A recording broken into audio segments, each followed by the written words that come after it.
In the UK, for a company to be validly formed, Section 7 of the Companies Act 2006 states that there needs to be a Memorandum of Association. Further, Section 18 of the same Act specifies that every limited company must have Articles of Association. But what are these documents? What are the differences between these two documents? And why does it matter to you? I'm Malcolm Zoppi, an English qualified solicitor, and in this video we will discuss the differences between the Memorandum of Association and the Articles of Association. Fantastic. Let's start with what is the Memorandum of Association. And before we even get into that, what is a memorandum? If you simply Google define memorandum, it says a written message in business or diplomacy. So in short, something written down. It's not hugely specific. Instead, the Companies Act, Section 8, specifies what is a Memorandum of Association. A Memorandum of Association is a memorandum, as we know, a written message, stating that the subscribers, so the people who are subscribing for shares, looking to become shareholders, number one, wish to form a company, so intend to incorporate a limited company, and second, agree that they become shareholders, members of that company. So to summarize, a Memorandum of Association is a written message from the people looking to set up a company that states that they're looking to set up a company and they wish to become members of that company. As simple as that. The explanatory notes of the Companies Act, as shown here on the government's website, says that the purpose of the memorandum is limited, which we accept by the fact that it's so short, but the intention is important. In short, is to evidence the fact that the shareholders intended to become shareholders and to form that company. This, for example, could be compared to something that is completely different, which is the general partnership.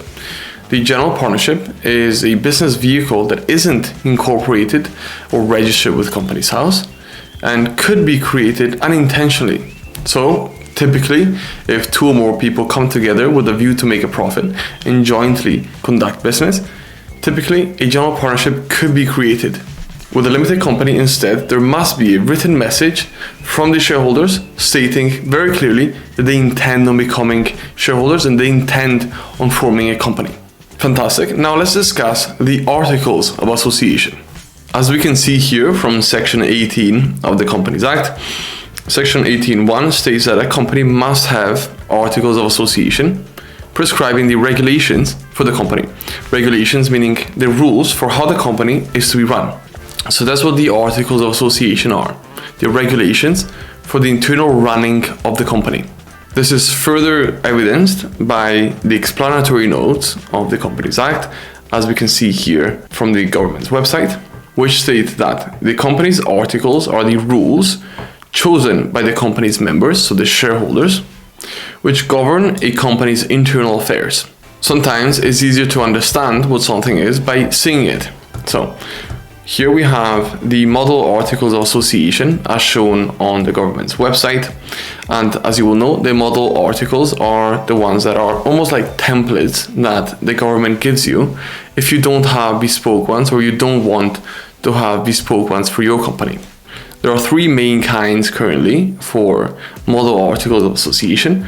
One is for the companies limited by shares, typically for-profit businesses. One is for companies limited by guarantee. These are typically clubs, societies, things that don't really want to create a profit. And then we have the ones for public companies. So these are the companies that are traded on the stock exchange. If we click and we look at the ones for limited companies, we can see them here. You can download them as a Word document as well, but this is the web version. And then this is the actual articles. So this is the content, the defined terms, and so on. So again, in short, they are the rules for running the company. But before we discuss the key differences between the two documents, feel free to reach out via email if looking for professional legal advice. With our legal advice calls, there are no charges, no obligations, and hopefully no nonsense. Email me now at info@zoppi.co.uk. Fantastic. So what are the top 3 differences between the Memorandum of Association and the Articles of Association? First, the Memorandum is only used on incorporation, whilst the Articles are always used throughout the life of the company.